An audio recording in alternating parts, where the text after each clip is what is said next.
Before he was a presidential candidate, I've been saying for years, keep the oil, don't let them have the oil. Before he was a reality TV star, you're fired. Donald Trump was a New York tabloid fixture.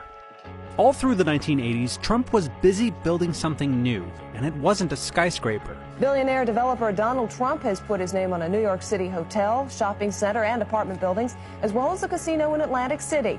And now he's going to put his name on a big piece of Eastern Airlines. Trump was creating a public persona, one that could be both funny and demeaning, arrogant and somehow in touch with the common man.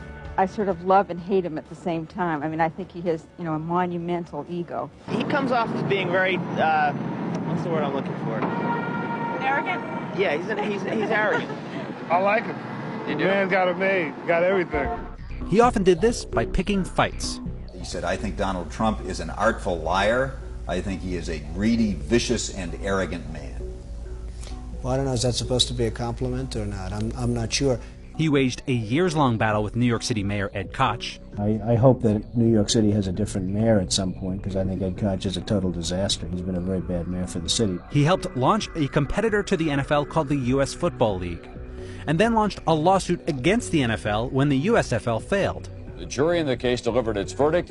It ruled the NFL did indeed monopolize pro football, but it awarded damages of just $1. And in one of his biggest fights of the 1980s, he went up against media mogul Merv Griffin in a fight over a casino in Atlantic City. People realize now that Merv made a bad deal. It's unfortunate that he's taken a fall, but he has taken the fall. Nothing much I can do about it. Donald loves that perception. I won. He is still, a year later standing in New York going, I won. He wants to make sure everybody in America knows he won. But the Donald Trump we know today is more than just a boastful brawler. That's because there's one more tactic that Trump apparently learned in the 80s and uses to great effect on the campaign trail today. Keep people guessing about any long-term plans. Mr. Trump, what's left in your life? You're 33 years old. You're worth all this money. You say you didn't say that you want to be worth $1 billion. No, I really don't. I just want to keep busy and keep active. Could $1 billion buy the White House? What do you think? Well, Does I don't money think it can. give you... I know a lot of the politicians. I like a lot of the politicians. They're friends of mine. Trump carefully cultivated speculation about his future.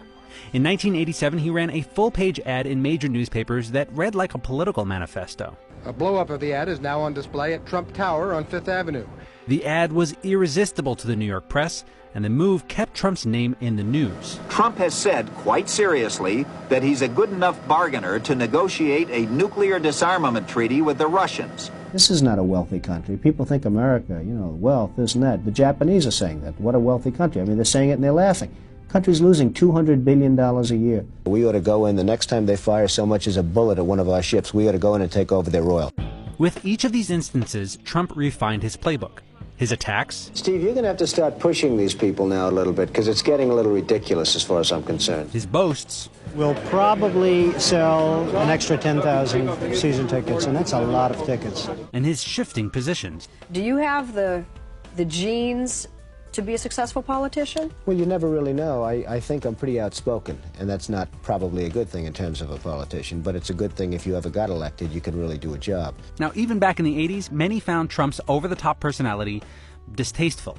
What may be most discouraging of all is that Palm Beach will accept almost anything if it's got enough money, but somehow it will not accept Donald Trump.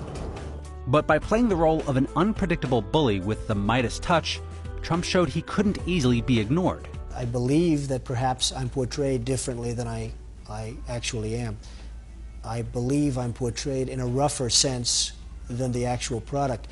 And I hope that's true, because I hope the actual product is a lot more mellow than the portrayal. And that may be his biggest asset of all.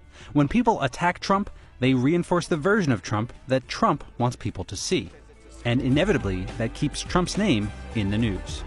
That doesn't matter because I'm not running for office. Hey, NBC News fans, thanks for checking out our YouTube channel. Subscribe by clicking on that button down here, and click on any of the videos over here to watch the latest interviews, show highlights, and digital exclusives. Thanks for watching.